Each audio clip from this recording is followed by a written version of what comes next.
Hi guys, I'm at the Night and Day Cafe in Manchester with Willy Braun from Reckless Kelly and Wade Bowen. It's great to meet you guys. Nice to meet you, man. Welcome to Manchester for a start. What have you made of the UK so far? Enjoyed it? Oh yeah, it's beautiful. It feels old, which is a huge compliment. Everything just feels great here. We've had an absolute blast from the moment we landed. You know, we just really enjoyed it here. We've been treated very very kindly, and you never know. This is my first time over, so I didn't know what to expect. So I guess my expectations have been pretty low, but. So everything's been fun. Everything's been new and exciting and interesting, and yeah, we're just drinking lots of pints and We've seen a lot of pubs. Pubs, It's and been good. Yeah, people have been treating us really well. It's been great. The crowds have been awesome. That's It's awesome. been a blast. Let's tell us a little bit about how you guys got together and how all of this came about. well, I actually kind of had this thing booked, and my management and everybody was going to send me over here alone. I was like, heck no. I need someone to drink with when I'm over here and hang out. So the best drinker I know, I called Willy Braun and said, come hang out, man. And then I respect him and his band, love his band. It's one of my favorite bands, and they're great guys. We always have an absolute blast getting together in the past. So I knew that I would really enjoy having him as a part of this. So, and it was kind of hard to convince everybody of the song swap over here because it's a new thing. What we're doing, it's very different. So that's what we do a lot back home. So that was the original plan from the get-go: is bring a buddy over here and do a little song swap and kind of get a 2-for-1 thing, a show out of it. So You've been here for around a week now, so how do you find playing over here compares to like back in Texas? It's cool, man. The crowds are really quiet and respectful here. You know, like they're. We get crowds like that in the States every once in a while, but for the most part, the general vibe of the crowds over there are a little more rowdy. People kind of wanting to party and dance, and you know, sometimes when you play acoustic shows like this, they want to kind of carry that rowdy party thing over from the band shows into the acoustic sit down thing, and it's not really appropriate, you know. So we're excited to be playing for people that are like, they're really just kind of, when the song is over, they'll clap, and then when the song is playing, they're quiet and they listen and they really kind of enjoy the song. So it gives us an opportunity to play story songs and tell some stories and kind of play some stuff that we don't normally do with the bands, because it's more geared toward people listening to the lyrics and kind of appreciating the song. So it's been great. yeah, it is. It's really really cool and different and exciting. It's very intense, actually, way more intense than I imagined it would be. You know, they even, especially the last few nights, they've been holding out till the last note actually rings out. So it's like till they start clapping. So that it's something different. This is definitely more low key for us than we're used to being, especially even on our side, playing these kind of more mellow songs and stuff, fitting these trying to fit into these vibes of these rooms, because it is a much more mellow thing than we come back with our bands, and these people that may show up when we come back thinking it's going to be like that, it might be in for a shock when they hear how rock and roll we can get at times too. So hopefully we're gaining some new fans, and we'll continue to grow it over here and keep coming back. Tell us a little bit about the Texas music scene back home, because we often hear a lot about Nashville and how it's become a lot more commercial recently, but how do you find that the Texas music scene compares to how things are done in Nashville?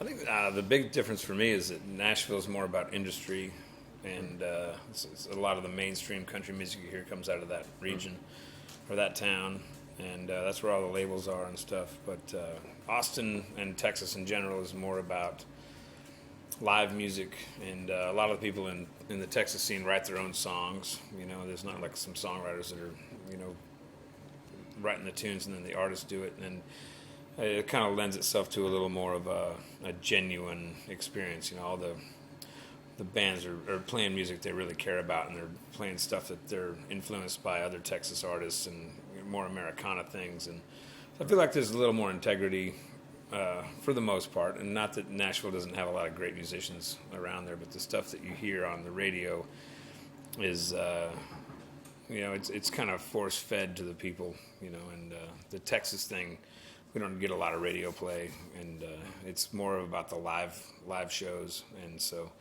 kind of gives us more freedom to do what we want to do, and we don't have to really worry about trying to get played on commercial radio or fit the mainstream thing.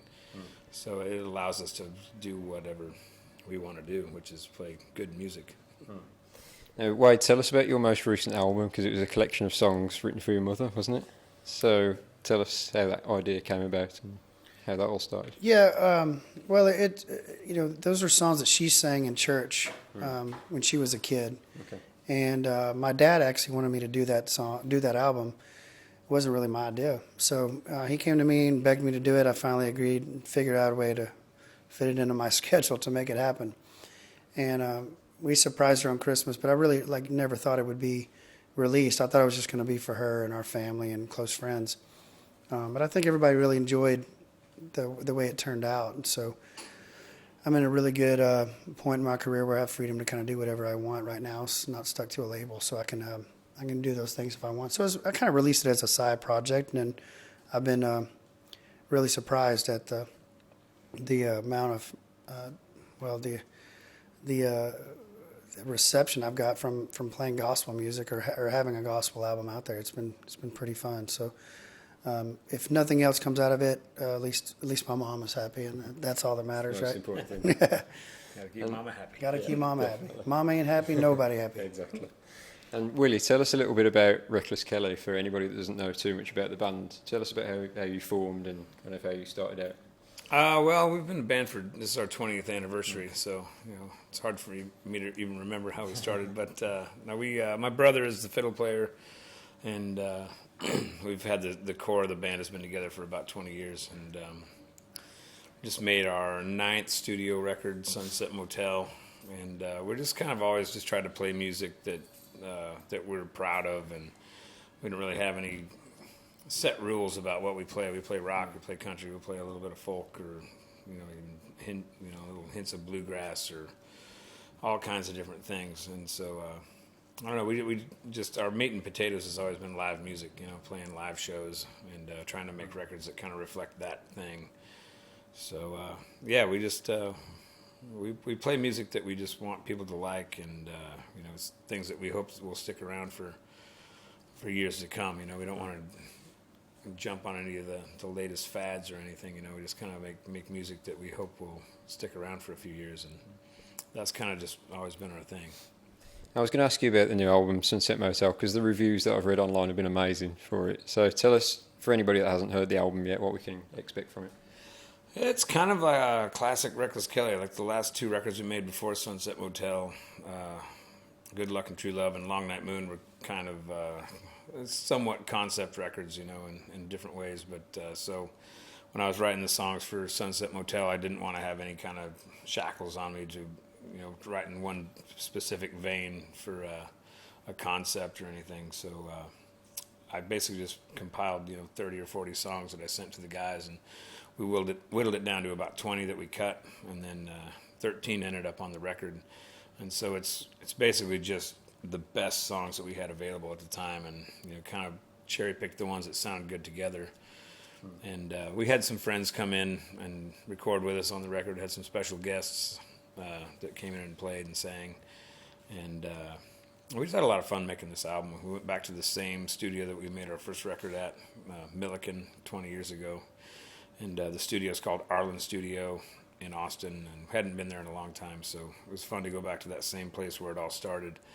And Lisa and Freddie Fletcher that own the place are really good friends of ours, and they treat us really well, and we just had a great time making the album. And so that, to me, is like the best part about this record, is that people like it, but to me, I'm still looking back on the time that we spent making the record, because it was just a lot of fun for us, and that's going to be something that I'll remember for the rest of my life, is more so than just the way the record turned out, but how it was made was just a lot of fun. So I'm really glad that people are digging it and getting some good reviews, because we're pretty proud of it, and it's a fun one.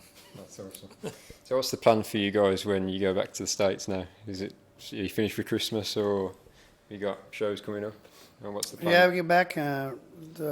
We get back and started. Well, we get Thanksgiving. The 2 days after we get back, so we'll do that. Right back into shows, and then I'm actually going right back in the studio when we get back. So I'll start my new record, and Gonna do that, and then head into the holidays, and then I'm gonna do another record. Go back in the studio, another record with my buddy Randy Rogers. He and I are gonna do Hold My Beer Volume 2, starting the end of January. So, trying to release 2 records next year. It's gonna be a crazy 2017, but it should be fun.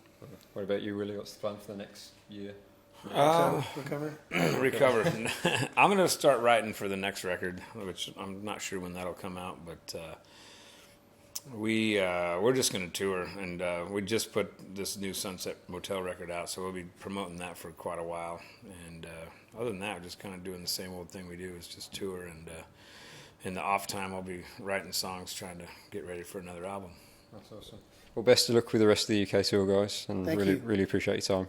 Thank you very much. Thanks. Signing out from Manchester.